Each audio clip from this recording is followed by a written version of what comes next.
melepaskan ketergantungan kita untuk mendengarkan orang yang bukan saksi sejarah. Dulu saya percaya itu loh. Saya kan orangnya tidak gampang percaya.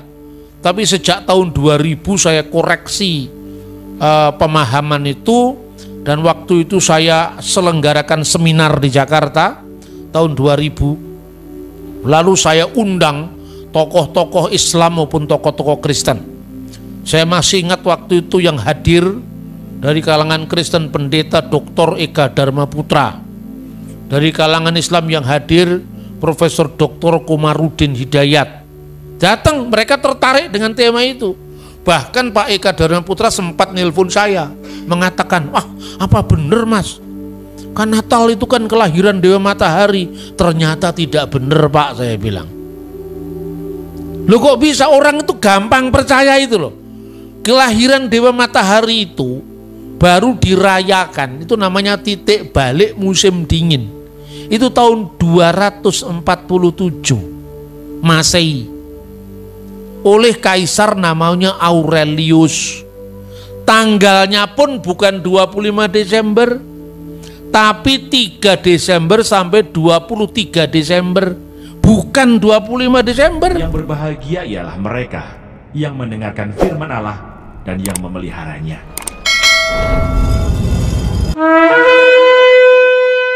Jadi umat Kristen itu mesti pintar untuk apa? Untuk memahami bahwa imannya itu sungguh-sungguh terjadi seperti yang tercatat dalam Alkitab. Nah, kira-kira seperti itu. Maka sumber Misnah ini, abad kedua ini menceritakan gembala-gembala itu ada 2 tipe katanya. Tipe yang pertama itu namanya Eluhen Bayitot, yaitu gembala-gembala yang menggembalakan domba rumahan. Lah domba rumahan itu apa? Domba-domba biasanya orang Yahudi pada abad pertama, rumahnya jangan dibayangkan rumah joglo kayak orang Solo. Rumah-rumah di Bethlehem itu dari gua-gua. Jadi karena tekstur tanahnya itu tinggi, rendah, ya. Terus ini ada gua-gua. Anda pergi ke sana, maka rumah itu didirikan di atas gua biasanya. Karena tanahnya itu memang unik, ya. Nah, di bawah, yang di bawah itu biasanya untuk menaruh domba-domba pada malam hari. Kalau siang hari dikeluarkan di padang. Malam hari khususnya pada musim dingin dimasukkan ke ruangan. Itulah yang disebut palungan. Jadi jangan menggambarkan palungan itu dari kayu kayak kandangnya orang Purwokerto, bukan. Yang disebut kandang itu ya cerukan-cerukan batu, lalu ada palungan seperti tempat minumnya binatang itu ditaruh di dalam rumah. Yang paling atas itu namanya ruang tamu. Bahasa Yunaninya kataluma. Jadi gambarannya seperti itu loh. Itu domba yang pertama. Nah, domba-domba pertama itu domba yang dipelihara bait rumah. Bayitot di rumah-rumah. Yang kedua itu adalah Luhen Midbariot.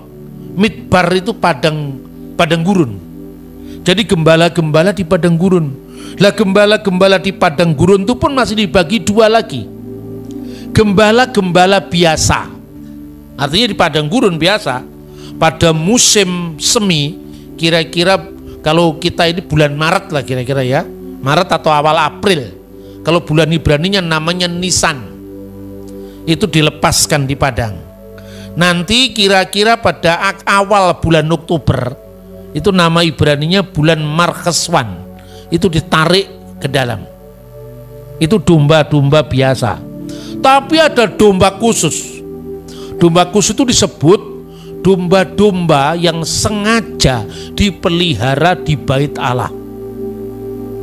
Kenapa dipelihara di bait Allah? Untuk menyiapkan korban-korban persembahan di bait suci. Nah, itu disebutkan dalam traktat Sekalim Yahudi tadi. Behemah Senimetsef Mirusalaim Viet Migdal Eder. Domba-domba yang ditemukan di sebuah tempat antara Yerusalem sampai ke menara kawanan domba. Migdal Eder itu menara kawanan domba. Itu nubuat dalam kitab Mika pasal 4 ayat 8. Wahai menara kawanan domba. Itulah kira-kira para gembala yang ditemui malaikat. Dan malaikat berkata, jangan takut, karena pada hari ini telah lahir bagimu Kristus Tuhan di kota Daud. Lalu setelah menerima berita itu, kamu akan menemui seorang anak yang dibungkus dengan kain lampin, ditaruh di dalam suatu palungan. Maka gembala itu tadi, para gembala tadi meninggalkan padang tadi, namanya itu adalah padang gembala.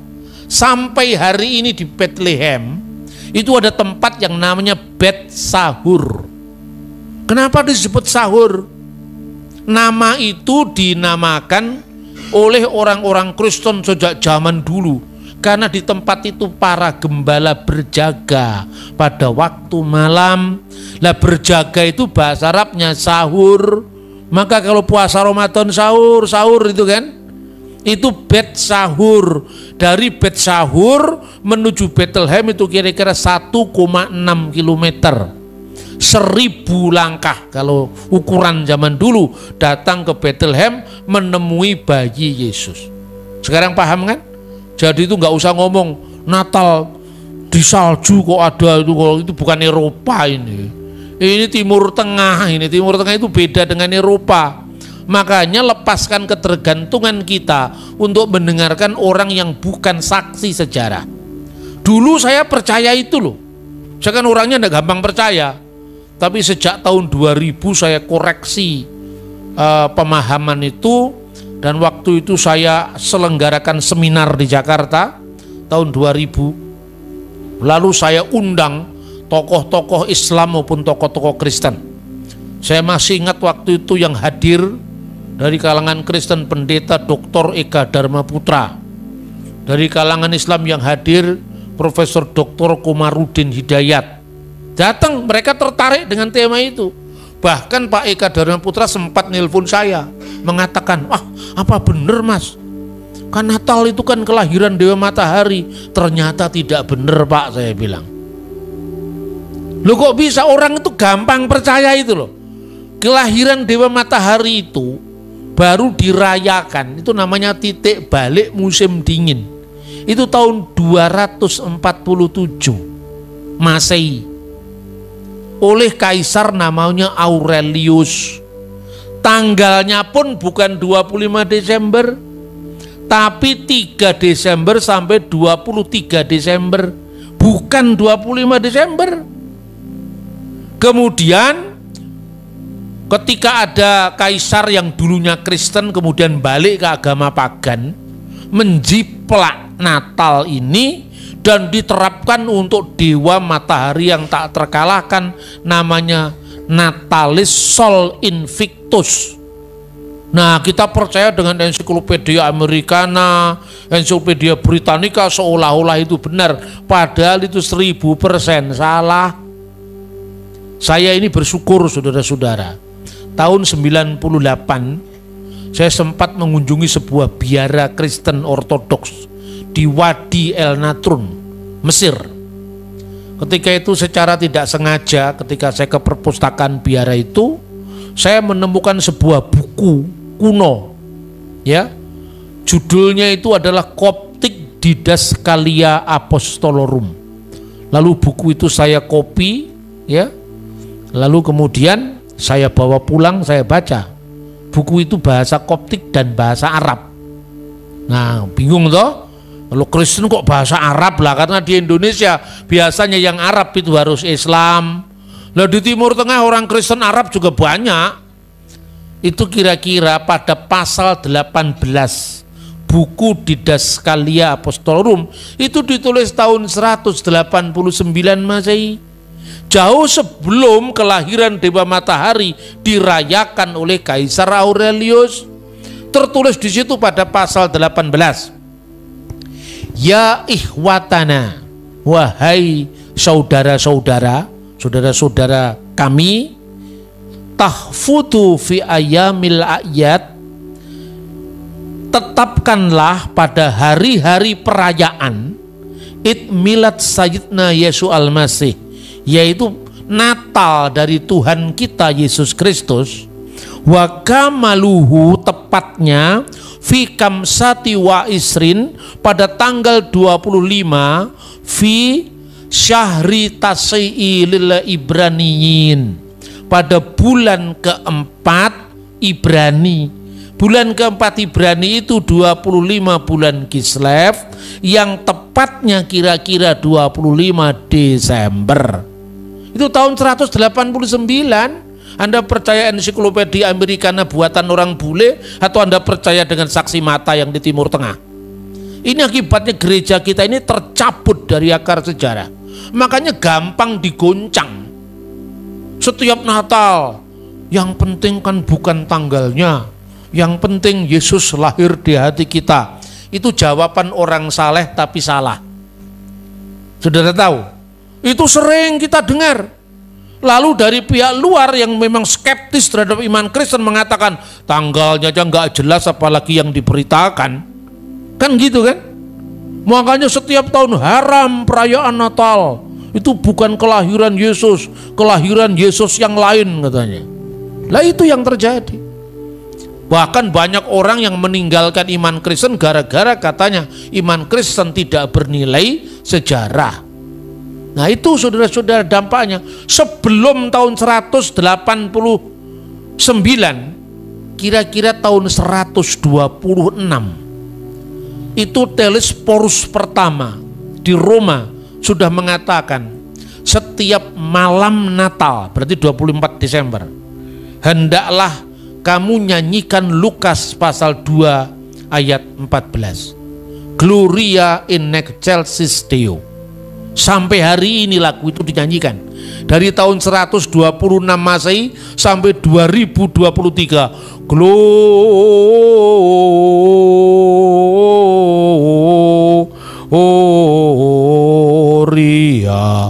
in excelsis Deo. Bahasa Latin. Itu ditulis ya tahun 126. Lah waktu itu orang Roma itu, gereja barat kan, gereja itu ada gereja barat, gereja timur. Gereja barat itu bahasanya Latin. Lukas pasal 2 ayat 14 itu bunyinya lengkapnya dalam bahasa Latin. Gloria in excelsis Deo et intera pac hominibus buna voluntatis.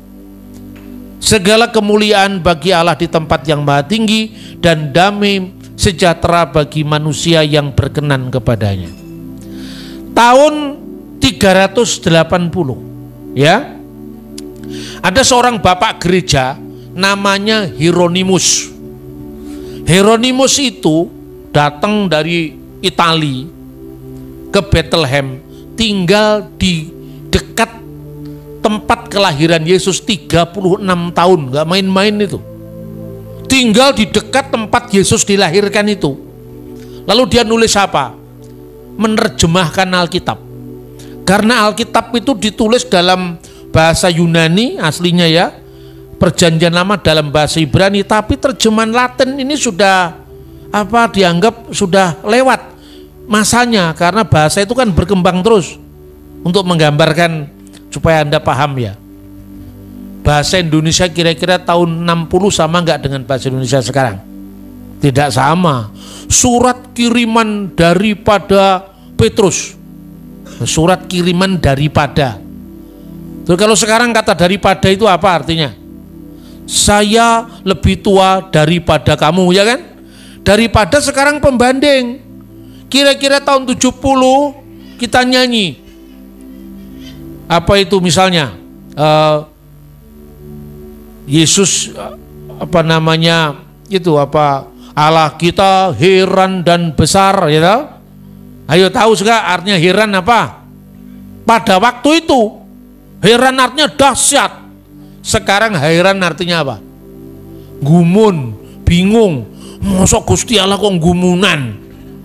Lah kalau Anda pahami dengan bahasa sekarang kan beda. Nah, contoh lagi. Selidiki, nyatakan segala perkara. Perkara waktu itu artinya hal.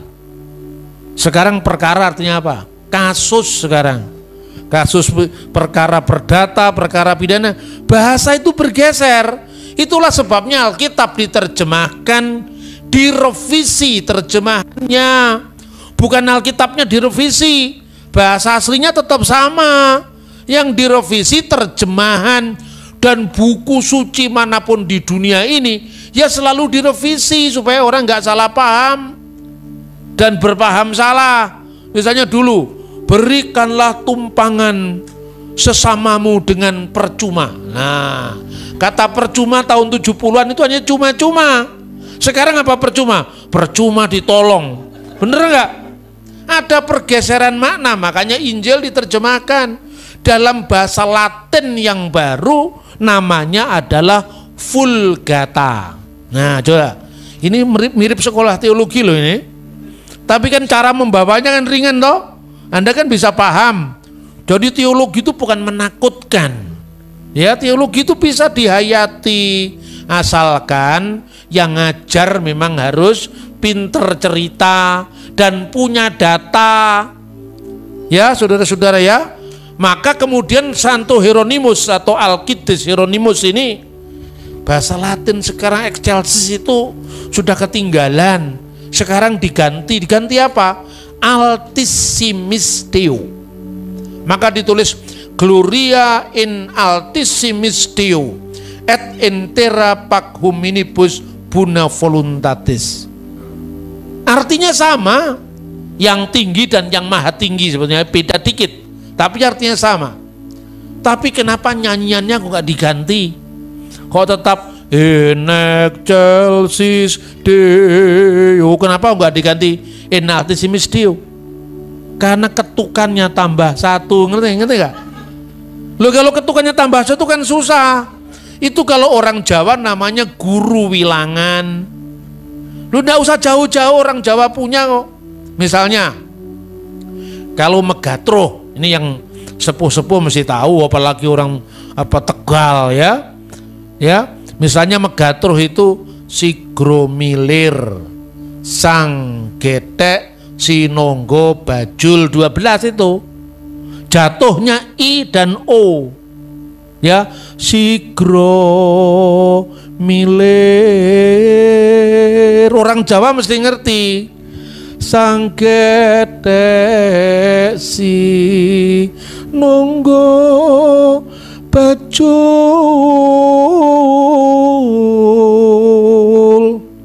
Surah saya lumayan ya. Lah itu yang namanya guru lagu dan guru wilangan.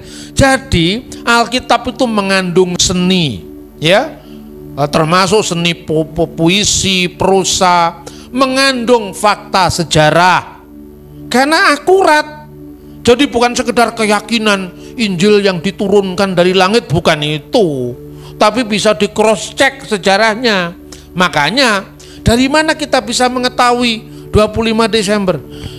Saudara kalau mengerti bagaimana cara mengabadikan peristiwa, tanya kepada petani-petani di Salatiga, di Sukoharjo yang dekat-dekat Solo itu.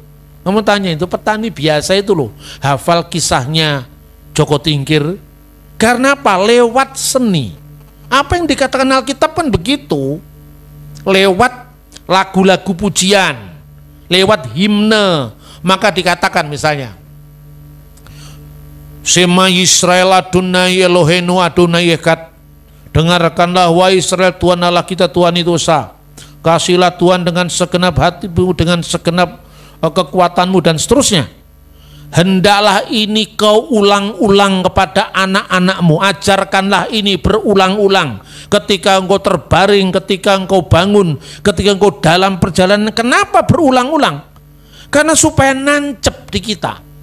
Nah, cara pikir orang timur itu mengulang-ulang. Cara pikir orang barat tuh ngerepek. Jadi kalau nggak ada bukunya nggak bisa ngomong. Kita secara tidak langsung dipengaruhi budaya kerpean ini. Makanya di sekolah orang sering ngerepek. Anak-anak itu tahu nggak? Karena apa? Karena penilaiannya berdasarkan apa? Berdasarkan itu tadi, bukan memori. Lah orang timur tuh pinternya di memori. Gitu loh saudara-saudara. Makanya puji-pujian itu penting. Karena lewat puji-pujian kita mengabadikan ajaran. Masa kalah sama orang Jawa dengan ceritanya si Gromilir tadi. Jadi saudara-saudara, Alkitab itu bisa dipertanggungjawabkan secara historis, apalagi secara iman. Kalau beritanya sudah jelas, ya pasti bener lah. Nah, contoh ayat 26 kita mulai. Saya kalau khotbah semua saya berikan kepada Anda, kalau waktunya ada. Siapa tahu itu menjadi bekal anak-anak kita, khususnya anak-anak muda ini, yang gampang-gampang itu. Ya, nanti kamu di sini semangat ya toh. Begitu kamu nanti ketemu dengan lawan jenis, lawan sendiri. Bener gak? Kalau sudah main perasaan, logika kita mundur. Makanya sekarang kita tancapkan benar-benar memori kita untuk mencintai firman Tuhan. Amin. Nah, ayat 26. Bulan ke-6. Bulan ke-6 itu bukan Januari, Februari, Maret, April, Mei, Juni, bukan. Itu kan bulan kita itu, bulan modern. Nah, bulan ini baru dibikin oleh Paus. Ya, hitungan Masehi sekarang ini loh. Dibuat oleh Paus dari gereja Roma tahun 1582. Dan waktu itu bulan Oktobernya dipotong 11 hari. Tuh orang bingung sekarang. Di gereja timur kenapa Natalnya tanggal 7 Januari, 6 Januari? Gereja timur itu di Damaskus, di Libanon, di Kairo, di Yerusalem. Kenapa Natalnya 6 Januari, 7 Januari? Orang barat gak ngerti sejarah, langsung itu tanggalnya aja gak pasti. Yang timur 6 Januari, yang barat 25 Desember. Lah kan ngadepi kayak gini kan sulit toh. Karena apa sebab sulit itu? Karena kemeruh orangnya itu. What is the meaning of kemeruh? Sok tahu kan, padahal isinya ndak ada. Saya bingung cari metode kayak apa ngadepi orang ngotot begini. Kan sekarang era HP, era digital kan. Buka Google, saya bilang. Ada apa Pak Busto, bukaan Google. Tulis di situ kalender pakai huruf C ya. Praktekkan sekarang, kan muncul nanti. Kalender Oktober O-C bukan K. Karena itu bahasa Inggris. Oktober 1582, hari kita dipotong 11 hari. Nah itulah sebabnya bagi orang Kristen Timur itu memakai kalender Julian. Sudah ketemu kan? Kalender Julian itu kalender yang dibikin oleh Kaisar Julius. Itu kira-kira namanya Ab Urbi Condita. 700 tahun setelah berdirinya kota Roma. Itu kira-kira tahun 700 sekian sebelum Masehi itu. Tanggal 21 April atau tidak salah tahun 700 sekian sebelum Masehi. Loh kok 21 April ya? Kita tahunnya 21 April hari Kartini. Kan baru 100 tahun yang lalu. Ini kira-kira 2700 tahun yang lalu. Itu bisa dilacak sejarahnya. Nah akibatnya dipotong 11 hari tadi, maka kalender aslinya di timur tanggal 25 Desember itu masih 15 Desember itu loh. Makanya yang 7 Januari ke sekarang ini kan sebetulnya itu masih 25 Desember. Nah, nggak usah saya teruskan, rumit nanti. Ya toh. Kalau Anda mau tanya itu hitungannya ada sendiri itu. Tapi sudah tahu toh kenapa ada 11 hari dipotong, itu yang menyebabkan kalendernya beda. Jadi bukan berbeda pada hitungannya semula, ketepatan tanggalnya 25 Desember, tapi berbeda karena ada revisi kalender sejak tahun 1582. Nah, yang lebih penting sekarang saudara-saudara, 6 bulan itu artinya 6 bulan setelah peristiwa sebelumnya. Nah itu bahasanya kitab suci itu gayanya seperti itu. 6 bulan setelah peristiwa sebelumnya itu terjadi apa? Kita lihat ayat 5. Ayat 5 ya. Pada zaman Herodes, Raja Yudea, ada seorang imam yang bernama Zakaria dari rombongan Abia. Istrinya juga berasal dari keturunan Harun, namanya Elisabet. Keduanya adalah benar di hadapan Allah dan hidup menurut segala perintah dan ketetapan Tuhan dengan tidak bercacat. Ayat 8, pada suatu kali, waktu tiba giliran rombongannya, Zakaria melakukan tugas keimaman di hadapan Tuhan. Jadi waktu diundi, dia dapat undian untuk membakar ukupan. Ukupan itu dupa di bait suci. Ya. Rombongan ke-8 itu dari mana kita tahu? Coba baca 1 Tawarikh pasal 24. Sudah ketemu? Mulai dari ayat 7. Undian yang pertama jatuh pada Yoyarib, yang kedua pada Yedaya, yang ketiga pada Harim, yang keempat pada Seurim, yang kelima pada Malkia, yang keenam pada Miyamin, yang ketujuh pada Hakos, yang kedelapan pada Abia, dan seterusnya. Semua dari Alkitab. Lah rombongan Abia ini kalau menurut catatan sejarah, ya, giliran Zakaria diundi tadi, itu terjadinya pada perayaan Yom Kippur, perayaan Grafirat, perayaan penebusan dosa, ya, hari penebusan dosa. Itu tanggalnya atau bulannya bulan Ibrani namanya Tisri. Tisri itu sama kira-kira kalau bulan kita September.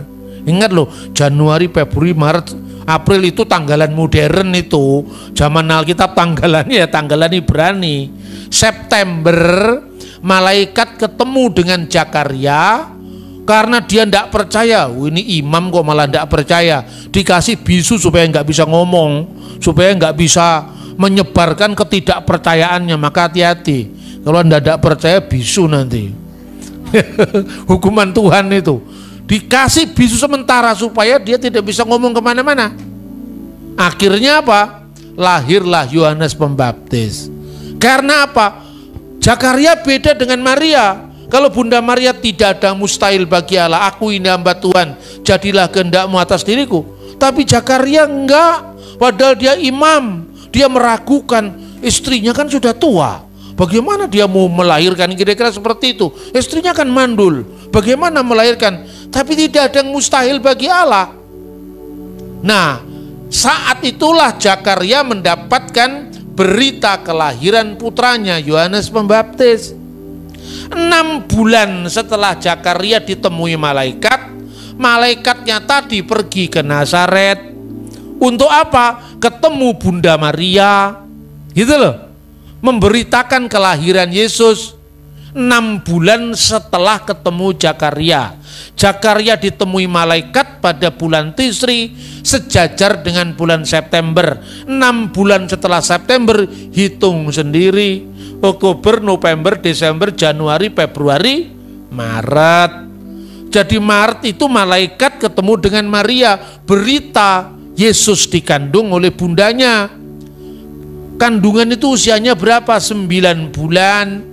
9 bulan setelah Maret, April, Mei, Juni, Juli, Agustus, September, Oktober, November, Desember, gitu loh. Ada di Alkitab apa tidak? Ada. Oh, tidak ada di Alkitab. Yang kowe ra iso maca, ra iso ya aja mempengaruhi kancamu. Iya kan? Nah, sekarang jelas kan bahwa Yesus memang lahir di tanggal 25 Desember. Nggak usah percaya dengan bule. Percayalah dengan bule, yang bulenya ora patek pinter percaya. Ya toh? Bener nggak? Nah, saya akan membawa data semuanya. Nah, terus beritanya apa? Kita teruskan Lukas pasal 2 tadi, balik ke Lukas pasal 2 ayat 27. Lukas pasal 1 ayat 27. Ya, kemana dia pergi? Ke Nazaret, kepada seorang perawan yang bertunangan dengan orang bernama Yusuf dari keluarga Daud. Nama perawan itu Maria. Lalu malaikat itu masuk ke rumah Maria. Salam, hai engkau yang dikaruniai, Tuhan menyertai engkau. Kemudian Maria terkejut mendengar perkataan itu, mempertanyakan arti salam itu apa. Jangan takut hai Maria, ayat 30. Sebab engkau beroleh kasih karunia di hadapan Allah. Kau akan mengandung dan akan melahirkan seorang anak laki-laki dan hendaklah kau namai dia Yesus. Nah, perhatikan. Yesus itu namanya siapa? Namanya anak laki-laki yang dilahirkan Maria. Jadi Yesus itu nama kemanusiaan, firman yang jadi manusia, bukan nama Allah. Ngerti nggak? Makanya jangan orang punya ajaran yang macam-macam. Allah Bapa itu ya Yesus itu. Lah Yesus itu jelas anaknya laki-laki, hendaklah engkau namakan Yesus. Jadi firman Allah yang adalah Allah. Firman itu Allah. Firman yang adalah Allah tadi turun ke dunia jadi manusia, kemanusiaannya dinamakan Yesus. Gitu loh saudara-saudara. Jadi jelas ya. Jadi jangan bingung lagi. Yesus Tuhan kok mati? Lah itu kan bingung. Gusti Allah kok mati? Yang mati bukan Gusti Allah. Yang mati kemanusiaan Yesus. Baca di 1 Petrus pasal 3:18. Dia yang dibunuh dalam keadaannya sebagai manusia. Jadi yang mati kemanusiaannya, berarti yang lahir juga kemanusiaannya. Maka dalam diri Yesus ada dwinatur, satu yang adalah dua itu apa? Sepenuhnya Allah dan sepenuhnya manusia. Sepenuhnya Allah itu sebagai apa? Yohanes 1 ayat 1. Pada mulanya adalah firman. Firman itu bersama-sama dengan Allah. Firman itu adalah Allah. Sudah, jangan dirubah. Memang ayatnya seperti itu kok. Jadi firman itu adalah Allah. Jadi Yesus disebut Allah bukan kemanusiaannya loh. Tapi Yesus yang sudah ada sebelum segala sesuatu ada sebagai firman Allah, dan firman Allah itu harus Allah. Ya kok bisa? Sekarang saya tanya, Allah dengan firmannya, firman Allah dengan Allah, duluan mana adanya? Hah? Duluan Allah. Berarti Allah sudah ada, firmannya belum ada. Berarti ada waktu Allah sudah ada, pernah tidak punya firman. Masuk akal apa tidak? Berarti sebelum Allah ada firmannya, dia tidak bisa apa-apa. Padahal Allah menciptakan segala sesuatu dengan firmannya. Ini yang saksi Yehova tidak pinter. Katanya saksi Yehova lebih dulu Allah. Itu saksi Yehova. Karena apa? Karena kalau firman Allah tidak sama-sama kekal dengan Allah, berarti Allah pernah tidak punya firman pada waktu tertentu. Saking bingungnya orang menjawab, lebih dulu firman Pak. Firmannya siapa? Ayo sekarang. Firmannya Allah. Berarti firman dengan Allah sama-sama kekal. Tidak pernah ada dalam suatu waktu Allah pernah ada tanpa firmannya dan tanpa Roh Kudusnya. Sekarang saya balik bertanya, Allah dengan rohnya lebih dulu mana? Sama. Sebab kalau lebih dulu Allah, pernah ada Allah, rohnya belum ada, berarti pernah almarhum. Ayo cocok apa enggak? Berarti Allah, firman Allah dan roh Allah itu sama-sama kekal, tapi satu adanya. Seperti manusia, di dalam dirinya ada pikirannya dan ada rohnya, tubuh, jiwa, dan roh. Ayo sekarang kamu jumlahnya berapa? Satu. Kan ada rohnya. Coba kalau manusia ditinggalkan rohnya jadi apa? Mayat, almarhum, ya kan? Berarti Allah yang hidup itu harus Allah yang ada firmannya, ada rohnya. Nah, firman itu adalah Allah. Ayat 3. Segala sesuatu dijadikan oleh Dia. Dia itu sang firman. Dan tanpa Dia, tanpa firman, tidak ada sesuatu pun yang jadi dari segala yang telah dijadikan. Jadi Allah menjadikan sesuatu itu dengan firman-Nya. Maka orang saya tanya, Tuhannya Kristen itu 3 Pak. Yang ngomong 3 itu siapa? Jangan kemeruh kamu. Terus Kalau orang yang mau belajar lebih dalam, itu saya tanya lebih dalam lagi. Ini di depan mahasiswa teologi saya tanya.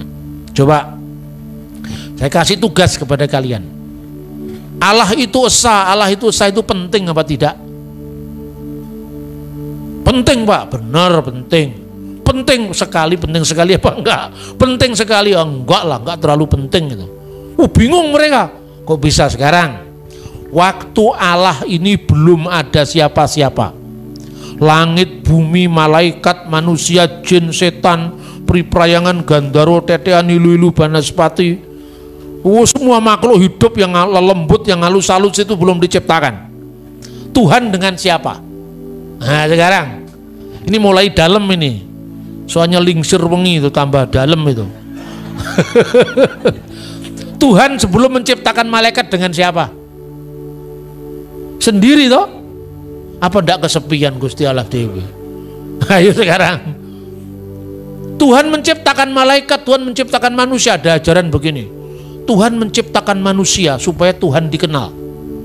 Lalu Tuhan kok butuh aktualisasi diri? Tuhan tuh tidak pernah kesepian. Itu maka kata satu itu tidak terlalu penting. Kata esa itu tidak terlalu penting. Maka kepada Musa Tuhan pertama kali firman-Nya apa? Bukan akulah yang maha esa, enggak. Firman yang pertama baca di Keluaran pasal 3:14. Tuhan mengatakan aku adalah aku. Bahasa aslinya apa itu? Kata aku adalah aku itu dari kata hayah. Hayah itu artinya ada. Jadi kalau dalam terjemahan lama itu kata aku ada yang aku ada. Hayah itu ada. Jadi Allah itu maha ada. Itulah yang awal sebelum Tuhan disebut maha esa. Apa artinya maha ada? Ini dalam ini. Maha ada itu dia sudah ada, dia ada dan akan datang. Yang ada, yang sudah ada dan yang akan datang. Makanya ada di apa lagunya kan? Ya, itu kados-kados itu, yang ada, yang sudah ada dan yang akan datang. Yang ada artinya dia ada, hari ini ada. Yang sudah ada, kemarin ada. Masa lalu ada, yang akan datang, yang selalu akan ada. Tuhan tidak pernah tidak ada.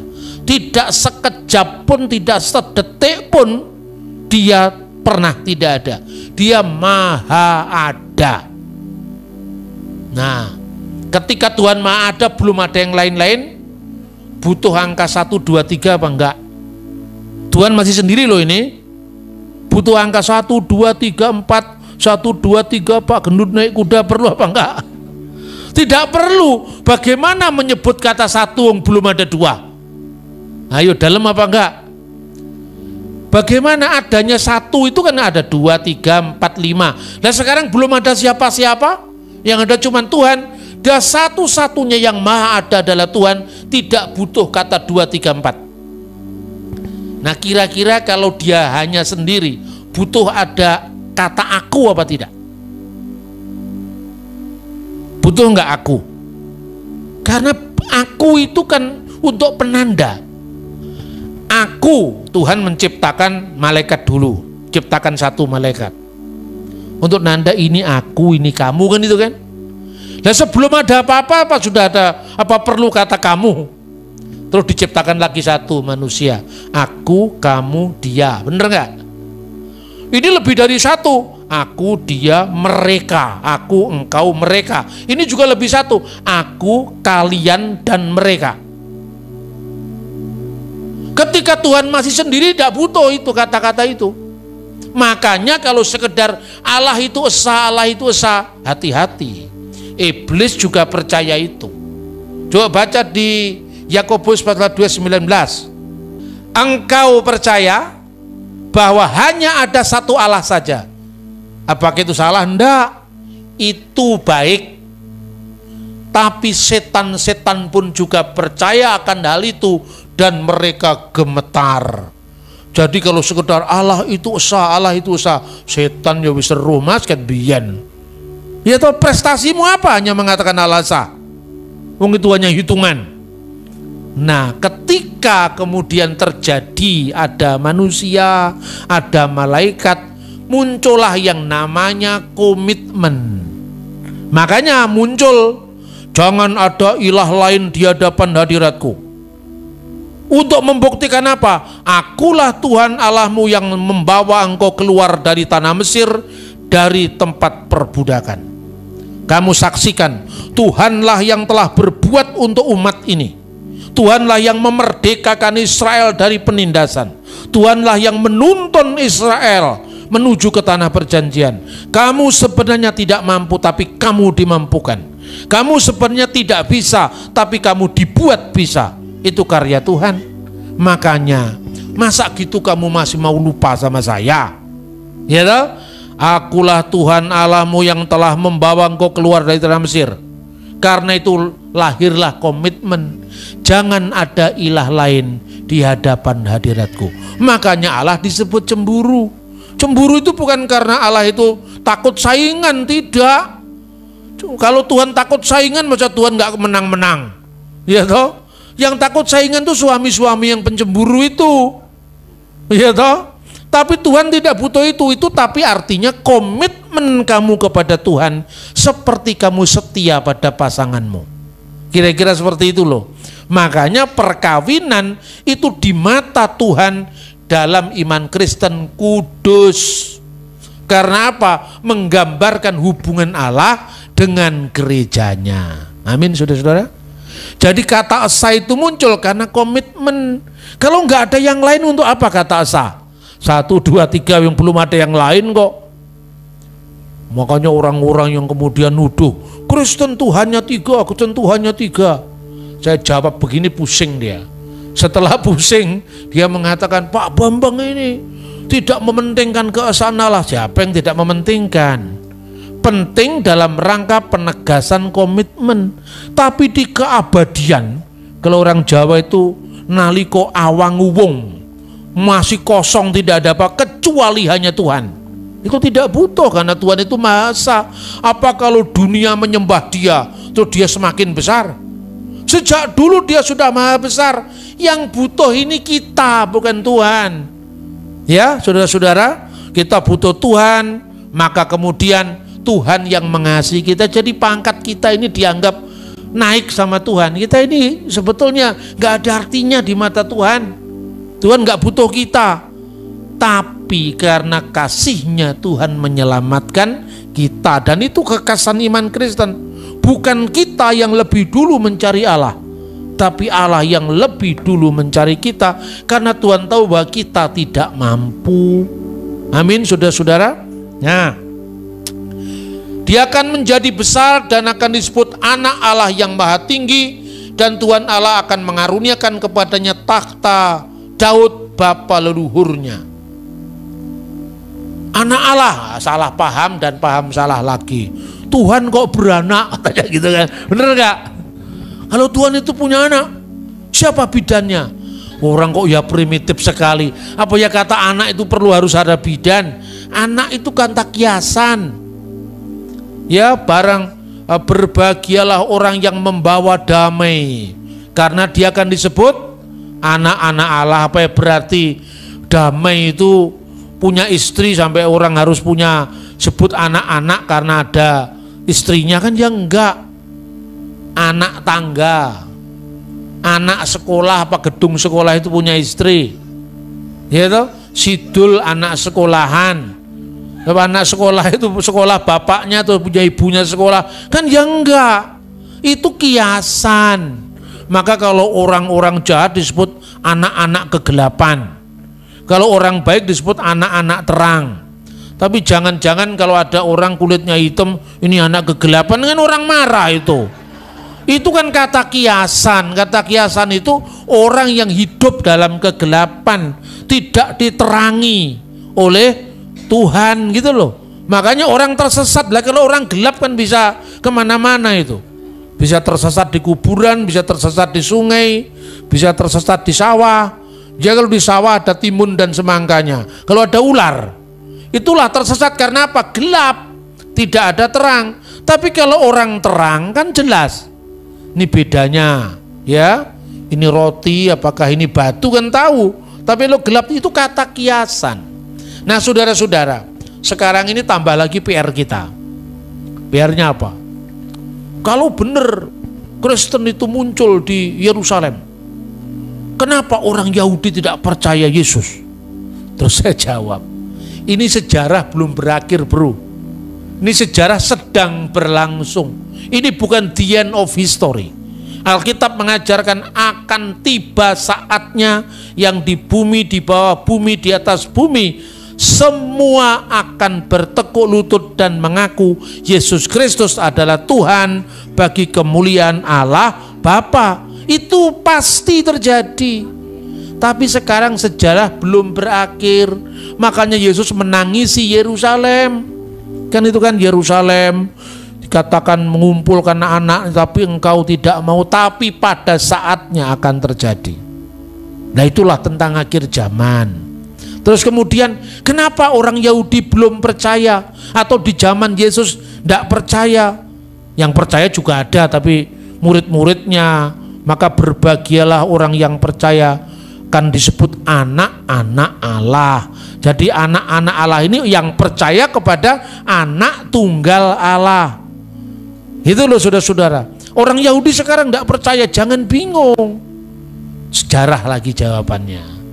Dulu orang tidak percaya Yesus karena apa?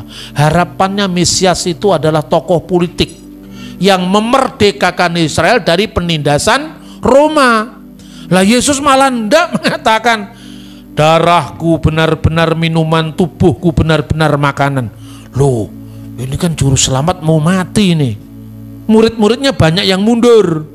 Benar enggak?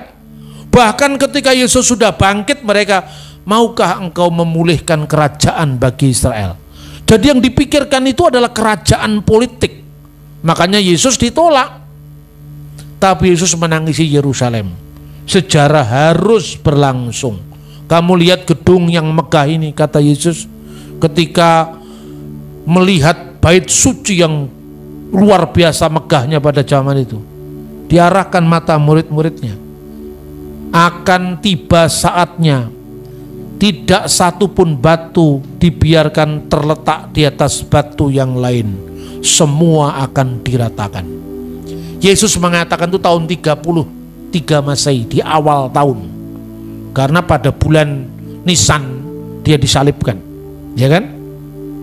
Itu terjadi 40 tahun setelah peristiwa itu, kurang lebih benar-benar terjadi. Waktu itu, ini ngomong sejarah lagi, orang Yahudi itu ada 3 sekte, 3 aliran. Yang pertama Saduki. Orang Saduki itu tidak pernah mikir Mesias karena mereka hidupnya sudah enak. Mereka menguasai bait Allah, aset ekonomi dikuasai. Yang kedua, masa rakyat yang banyak itu Parisi. Makanya masa rakyat yang banyak itu disebut Amharet. Orang-orang Parisi yang kedua itu. Yang ketiga orang-orang Eseni. Ini korban politik dari orang Saduki.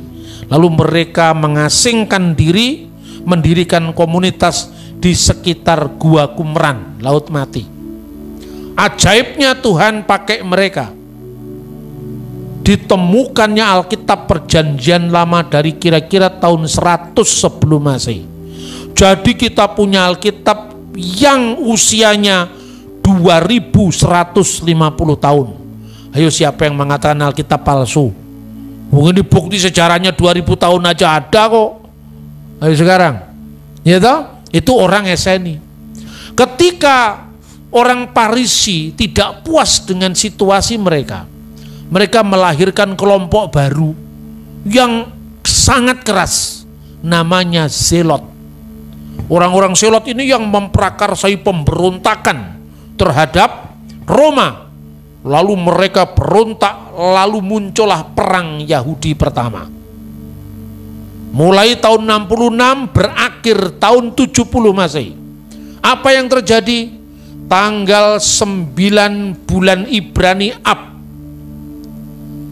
tahun 823 setelah berdirinya kota Roma.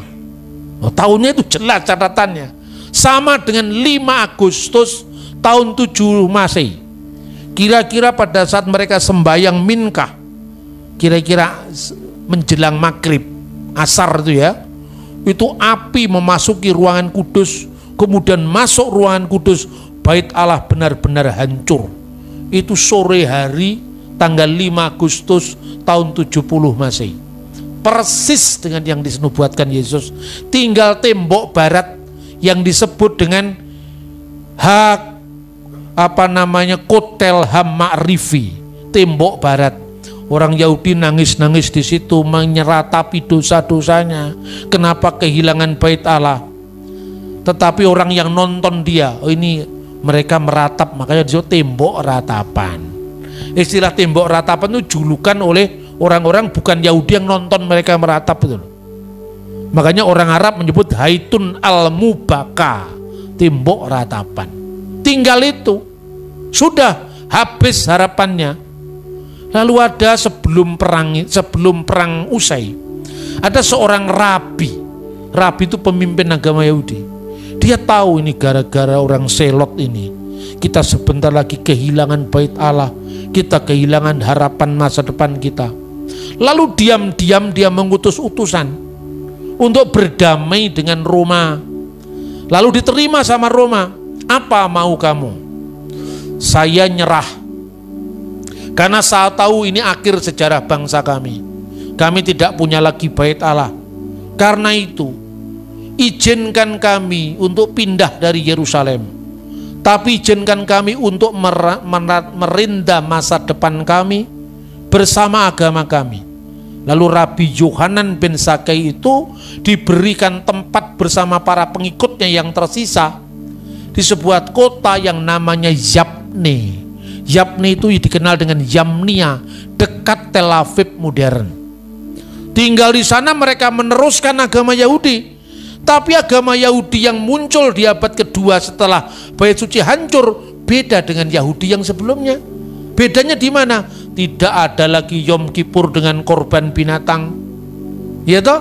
Yang ada hanya doa-doa yang dipusatkan di rumah ibadat yang namanya sinagoge. Paskah masih ada, tapi korban domba Paskah tidak ada lagi. Hanya doa-doa yang dipanjatkan, karena tidak ada bait suci. Korban tidak sah untuk dilakukan di sana. Setiap Paskah tiba, mereka selalu mengenang Yerusalem. Tahun 130 berontak lagi orang Yahudi ini. Itu yang namanya perang Yahudi kedua. Kenapa saya ceritakan sejarah ini? Supaya Anda tahu sejarah kekristenan. Pasal 10. Kitab terbuka. Dan aku melihat seorang malaikat lain yang kuat turun dari sorga, berselubungkan awan, dan pelangi ada di atas kepalanya, dan mukanya sama seperti matahari, dan kakinya bagaikan tiang api. Dalam tangannya ia memegang sebuah gulungan kitab kecil yang terbuka. Ia menginjakkan kaki kanannya di atas laut, dan kaki kirinya di atas bumi, dan ia berseru dengan suara nyaring sama seperti singa yang mengaum. Dan sesudah ia berseru, ketujuh guruh itu memperdengarkan suaranya. Dan sesudah ketujuh guruh itu selesai berbicara, aku mau menuliskannya, tetapi aku mendengar suatu suara dari surga berkata, meteraikanlah apa yang dikatakan oleh ketujuh guruh itu, dan janganlah engkau menuliskannya. Dan malaikat yang kulihat berdiri di atas laut dan di atas bumi, mengangkat tangan kanannya ke langit. Dan ia bersumpah demi Dia yang hidup sampai selama-lamanya, yang telah menciptakan langit dan segala isinya, dan bumi dan segala isinya, dan laut dan segala isinya, katanya, tidak akan ada penundaan lagi. Tetapi pada waktu bunyi sangkakala dari malaikat yang ketujuh, yaitu apabila ia meniup sangkakalanya, maka akan genaplah keputusan rahasia Allah, seperti yang telah ia beritakan kepada hamba-hambanya, yaitu para nabi. Dan suara yang telah kudengar dari langit itu berkata pula kepadaku, katanya, pergilah, ambillah gulungan kitab yang terbuka di tangan malaikat yang berdiri di atas laut dan di atas bumi itu. Lalu aku pergi kepada malaikat itu dan meminta kepadanya supaya ia memberikan gulungan kitab itu kepadaku. Katanya kepadaku, ambillah dan makanlah dia. Ia akan membuat perutmu terasa pahit, tetapi di dalam mulutmu ia akan terasa manis seperti madu. Lalu aku mengambil kitab itu dari tangan malaikat itu dan memakannya. Di dalam mulutku ia terasa manis seperti madu, tetapi sesudah aku memakannya, perutku menjadi pahit rasanya. Maka ia berkata kepadaku, engkau harus bernubuat lagi kepada banyak bangsa dan kaum dan bahasa dan raja. Wahyu pasal 11. Dua saksi Allah. Kemudian diberikanlah kepadaku sebatang bulu, seperti tongkat pengukur rupanya, dengan kata-kata yang berikut, bangunlah dan ukurlah bait suci Allah dan mezbah dan mereka yang beribadah di dalamnya. Tetapi kecualikan pelataran bait suci yang di sebelah luar, janganlah engkau mengukurnya, karena ia telah diberikan kepada bangsa-bangsa lain, dan mereka akan menginjak-injak kota suci 42 bulan lamanya. Dan aku akan memberi tugas kepada dua saksiku, supaya mereka bernubuat sambil berkabung 1260 hari lamanya. Mereka adalah kedua pohon zaitun dan kedua kaki dian yang berdiri di hadapan Tuhan semesta alam. Dan jikalau ada orang yang hendak menyakiti mereka, keluarlah api dari mulut mereka menghanguskan semua musuh mereka. Dan jikalau ada orang yang hendak menyakiti mereka, maka orang itu harus mati secara itu. Mereka mempunyai kuasa menutup langit, supaya jangan turun hujan selama mereka bernubuat. Dan mereka mempunyai kuasa atas segala air untuk mengubahnya menjadi darah, dan untuk memukul bumi dengan segala jenis malapetaka, setiap kali mereka menghendakinya. Dan apabila mereka telah menyelesaikan kesaksian mereka, maka binatang yang muncul dari jurang maut akan memerangi mereka dan mengalahkan serta membunuh mereka. Dan mayat mereka akan terletak di atas jalan raya kota besar yang secara rohani disebut Sodom dan Mesir, di mana juga Tuhan mereka disalibkan. Dan orang-orang dari segala bangsa dan suku dan bahasa dan kaum melihat mayat mereka 3,5 hari lamanya, dan orang-orang itu tidak memperbolehkan mayat mereka dikuburkan. Dan mereka yang diam di atas bumi bergembira dan bersukacita atas mereka itu, dan berpesta dan saling mengirim hadiah, karena kedua nabi itu telah merupakan siksaan bagi semua orang yang diam di atas bumi. 3,5 hari kemudian masuklah roh kehidupan dari Allah ke dalam mereka, sehingga mereka bangkit, dan semua orang yang melihat mereka menjadi sangat takut. Dan orang-orang itu mendengar suatu suara yang nyaring dari sorga berkata kepada mereka, naiklah kemari. Lalu naiklah mereka ke langit, diselubungi awan, disaksikan oleh musuh-musuh mereka. Pada saat itu terjadilah gempa bumi yang dahsyat, dan 1/10 bagian dari kota itu rubuh, dan 7.000 orang mati oleh gempa bumi itu. Dan orang-orang lain sangat ketakutan, lalu memuliakan Allah yang di sorga. Celaka yang kedua sudah lewat, lihatlah, celaka yang ketiga segera menyusul. Yang berbahagia ialah mereka yang mendengarkan firman Allah dan yang memeliharanya.